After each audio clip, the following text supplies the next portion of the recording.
Hey, I wanted to add a quick cesarean healing story. And it's not even a story, it's just some tidbits that I wanted to add but was too tired at the time to fill it in while filming that one day. So, yeah, healing is such a mofo with cesarean. Um, both sides of my wound started to open, which is so freaky. They put these things called steri strips, which is like individual pieces of tape over the wound, even though I believe it was internal staples. So it's not like they're just using that tape to keep it closed. Also, I didn't want to look at my wound for like a while because I was just so mortified that I was like sliced open, and my husband was helping me change my underwear and stuff because I'm like, you can't even bend over. You can barely bend down to go to the bathroom while you're in the hospital. And he saw the wound and he was like, and I was like, oh my God, what? And I was like, don't tell me. I didn't even take a shower while I was in the hospital for 4 days. I didn't take a shower that entire time or brush my hair. I don't even think I brushed my teeth. Like, you cannot, I mean, you as in me, I was like rendered useless. I don't know. At the same time, I still was able to walk around a bit, and also I was able to stand up and move my legs more than I guess other women have when they get an epidural afterwards, because you become really numb. And I've heard it's difficult to move after getting epidural, but you just power through it, I guess. So some stuff was like, oh, I can do this. And some stuff was like, this is really scary. My back got really messed up because my body is like hunched over because I'm scared to like stand up straight. I think that it's gonna like rip open, which I don't even know if that could happen. I mean, maybe if you did like back bend, but so my back got all messed up, obviously, and the amount of gas that I had because all your insides are being shifted either from giving birth and or the cesarean cutting you open. So I know that passing stools and even passing gas can be a big issue with women that get cesareans. I just remember like laying in bed and not be able to pass gas. It would like bubble up but then dissipate back into my body. As weird as that sounds, like the gas pain from the cesarean is probably the worst. It's worse than I think the wound at the time, which sounds crazy, but you don't know how bad gas is, gas buildup, until you experience it. It is awful, dude. Like insane. No wonder why babies cry if they have to poot or something. God awful. What was I saying about that? Oh, yeah, I didn't take a shower because I was like mortified that it would sting in the shower. As much as I like was ready to feel pain from childbirth, I didn't want to feel any more. I felt so much pain. I hate saying this because it's like, I don't want to freak you guys out, but I'm just trying to be honest. And again, it's my level of pain. Maybe, I still think it was the infected placenta that was causing those issues with my contractions. At least that's what I've been told. The amount of, what was I saying about the pain? The amount of pain that I felt already with the contractions was so horrendous. I was like, all right, just dope me up with stuff. I don't want to feel anything else. So I didn't want to feel any stinging in the shower because I knew it was an open wound, and that's freaky. I didn't even want to touch it. So I didn't, anyway. So my friend had a cesarean. She said that she peeled off her strips a week after she got the cesarean. So I was like, oh, maybe I should do that, like a moron, even though my doctor told me wait for them to like fall off and then you can peel them off if they're starting to peel off. So I started to peel them off, and I think that might have caused the issue with both sides of my cesarean, because the wound is like, lower abdomen, it's a horizontal line, which by the way, back in the day, they used to do vertical lines, a cesarean cutting you open. Oh, it's just for some reason it sounds worse, but so I peeled off some of the strips because I was also thinking that, oh, what if I leave the strips on too long? Then they'll start to like mesh and be stuck to my wound. So that's what my thought was behind it. And granted, it was a couple of weeks after I had gotten my cesarean that I started to peel them off myself. And, what's so weird and just insane about childbirth, and especially cesarean, and I'm assuming this is all from cesarean because I've never had the natural childbirth thing, is that my belly, as it was deflating, the left side of my belly, it was like lopsided. So what I had this, so there's like this wound, it's just so much to learn, this cut wound, and your belly is still kind of your belly hangs over that wound, and what it actually like winds up staying like that after it's healed. You'll always have like a little pooch after you've had a cesarean, which a lot of women probably like that kills them, and they get tummy tucks, which by the way, tummy tucks are so invasive, like way more invasive. They cut all the way across your abdomen, and it just, I can't imagine going through. I don't know, dude. I'd rather stick with the little lump or little overhang and then go through that awful surgery. Dear Lord, it looks freaky. If you look up tummy tuck scars, I know I have like body dysmorphia and I'm obsessed with my body stuff. Not so much anymore, which I also think is why God's having me go through all this, so I can release a lot of my obsession of like being thin, having a flat tummy, which no realistic woman has a flat stomach. It's such a lie that Hollywood, and I don't know, for the past X amount of years, women and men have been programmed to think that women are supposed to have like flat bellies, which is absurd. Like even if you have a meal, your belly sticks out a little bit. Even when I was thinner. Anyway, yeah, so, you know, they call it like a shelf. I don't know why. Obviously, it's like an overhang. But, yeah, it was so weird just looking at my body as it was, deflating. I was like, what is this body? Who is this person? Really bizarre. Like, my hips are huge. I've never had hips this big. It's obviously mommy hips, or love handles. But, you know, it's hard dealing with looking at yourself in the mirror and being like, what is this body? Like, I'm not loving this. I'm just being honest here. You know, I'd go through phases of like, my body did an amazing thing, to like, I look horrendous. You know, it's also my programming about what a female body should look like. I really believe that, at least for me, and I believe that, you know, having an eating disorder for so many years like I had in the 20s, I don't believe that mental programming ever leaves my mind.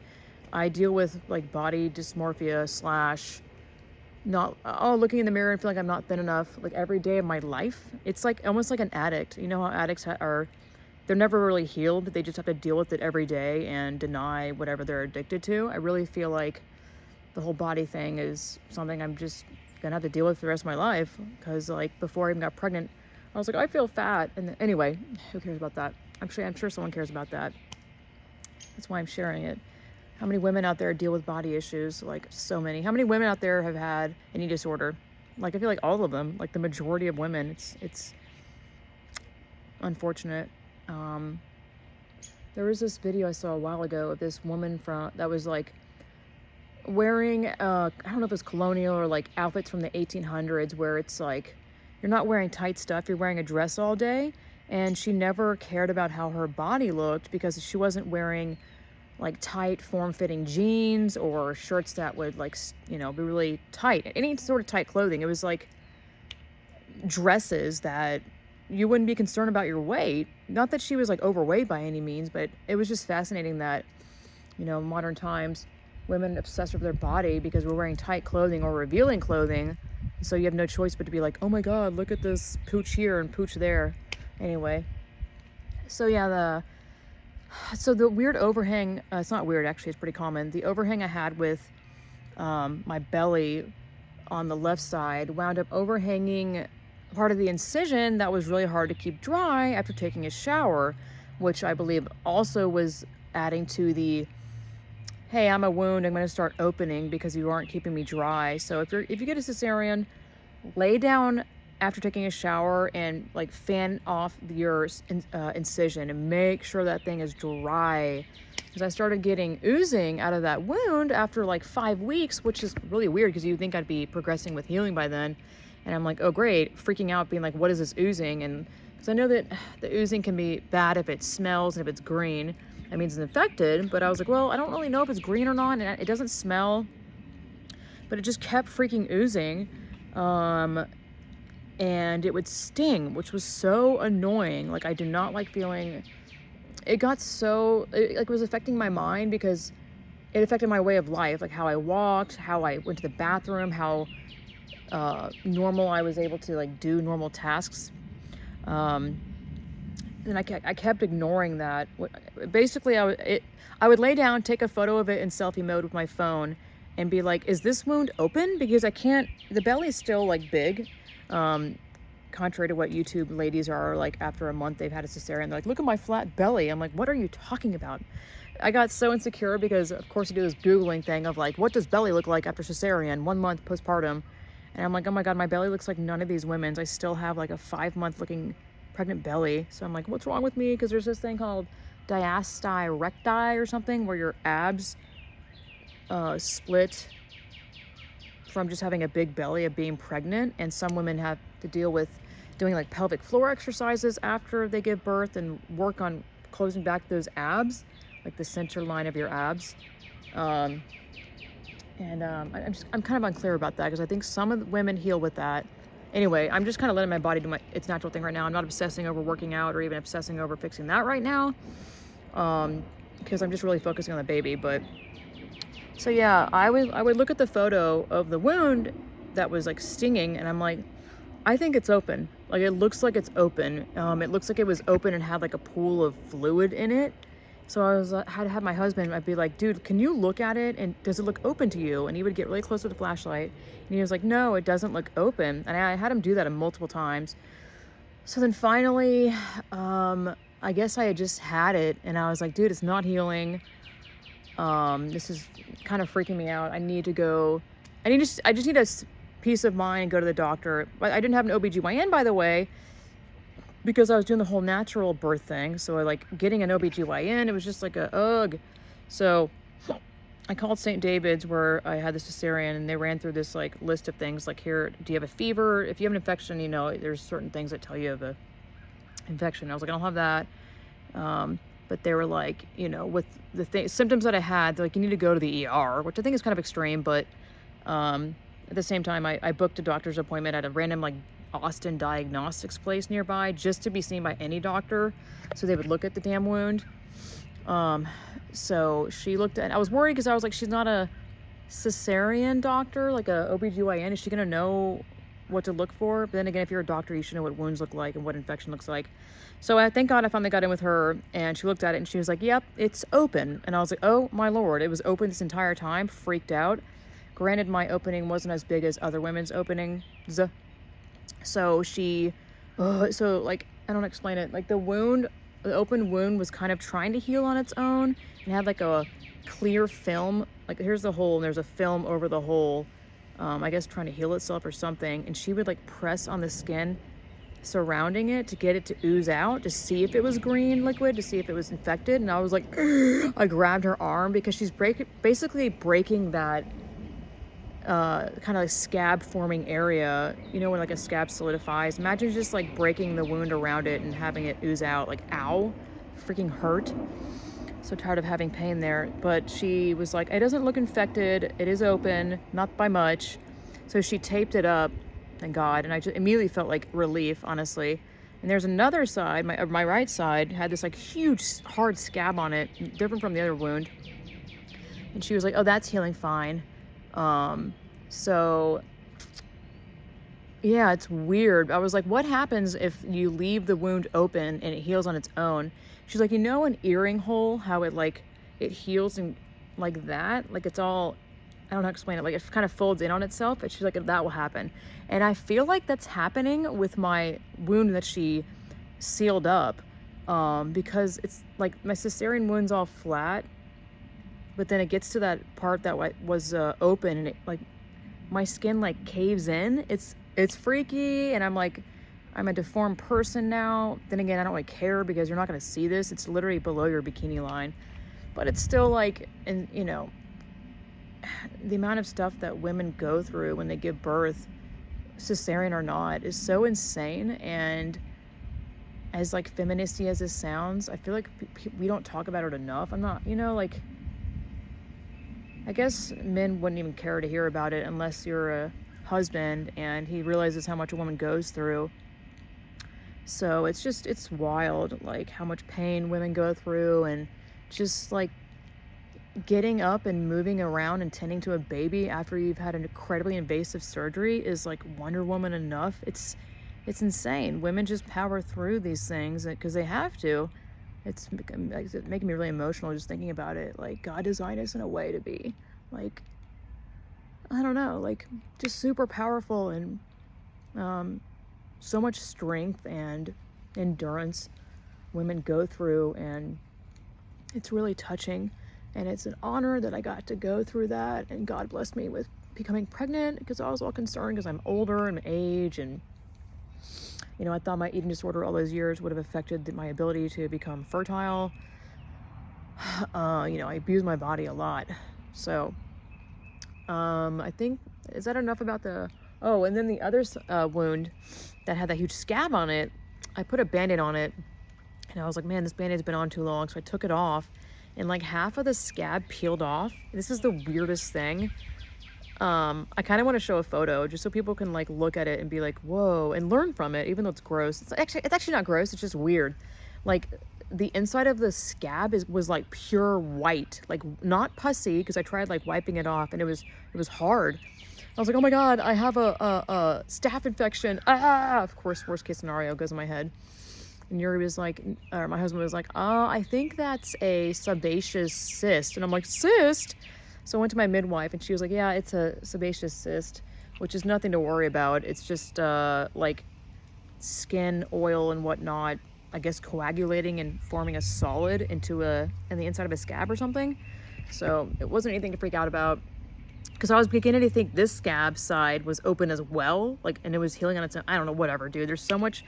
When you become a mother, there's so many questions that like go unanswered, and some get answered, but it's like, I have so many questions about everything. Like, is my baby sleeping enough? Is he sleeping too little? Like, blah, blah, blah, blah, blah, just all sorts of stuff. And I think there's a lot of information out there to learn how to be a better mother or be a mother. But then again, I think there's like too much information where like, just let your instincts take the reins instead of like obsessing over, I must do it this way because this internet article said you have to do it this way. Or there's so many ads I'm getting for this brand called Love Every or something that's all about like toys that are supposed to help your baby's developmental process, and I think it's total BS, and they're stupid expensive, and I'm 100% sure they're from China. Like, they're really cheap to be made, but they're selling it for a crazy price. And I'm like, I'm not falling for this crap. My baby doesn't need like a million toys or a toy delivery box once a month.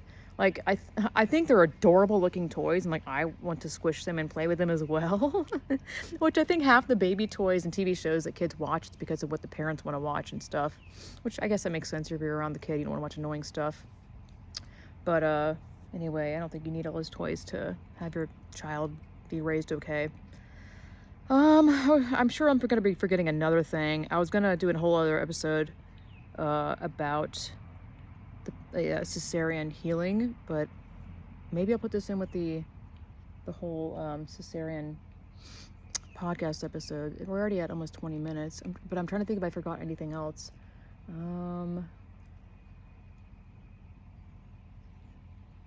Yeah, if you have parents or family that can help out, like, have them come. But confirm with them first that like very explicitly confirm with them that they're going to be coming and helping around the house, like making meals, vacuuming, mopping, bringing you water if you need it, going out and getting food. If they come over and just want to talk to you and take fucking photos, boot their asses out. Like, that's what my family did, and it was heartbreaking because I thought my family would be there for me and know that I need help, instead of like talking about how bad cesareans are, or like, if I want to have another baby, I'm gonna definitely have another cesarean, which, thanks for, like, I trust my doctor. It's so absurd. Anyway, I didn't want to get into the family detail drama because it's so like interwoven and complicated. But really, if you have your family come help you out, confirm with them that they are going to help you. Don't assume that they're going to help you, because I assumed surely they'll know I'll need help. Like, surely, not just to come and hang out and shoot the shit. Which, by the way, after you give birth, your brain is like mush, and having normal conversations about anything really becomes taxing on just like analyzing the convo and having a conversation. So to come and waste my time with like mindless conversation is like incredibly insensitive. And to get on my case about, I'll delve into one thing. I had my doula come over and spend 4 hours with me when I really needed mental help, where like the postpartum depression thing was getting very serious. And my sister was coming in town, and she was 2 days early, unannounced, and got all butthurt. She was like, you're gonna put this random person priority above me. And I was like, don't take it personal. In my mind, I'm like, you don't fucking get it. How could you not get it? She's had 3 cesareans. Like, just selfish crap. Like, oh, I brought a present. How dare you? Like, I'm offended. Like, I don't give a fuck. I don't need more baby clothing. I don't need items. Like, I need your help. I need you to help around the house. I need you to help me to walk to the bathroom. You know what I'm saying? Like, I need you to be, anyway. I guess that's all for now. It's getting really hot outside. So welcome to Texas. Thank you guys so much for listening or watching. I'm just, if this can help out one person, in any way, like you learned something, or, you know, I'd be thrilled to hear that. Leave your comments below. Let me know what you think. I hate to turn this into like a fear-based story, but I would love to do a VBAC, vaginal birth after cesarean, which is your second child will be a vaginal birth, which I've heard, I mean, it's definitely possible. Well, there's a lot of people out there that believe that's not possible. Like my sister, you're gonna have a cesarean again, I guarantee it. Like, get the fuck out of here. Like, ay. Yeah, so God bless y'all. Tony says hello and goodbye. Thanks for listening, and God knows when I'll be back. Oh, I am gonna probably have my friend Ashley on, who's another mother, and talk mother stuff. So, catch y'all later. By the way, I am on Telegram. It's Distorted Linds, I believe. I share all sorts of conspiracy stuff and whatnot there. All right, I swear, this time I'm saying bye.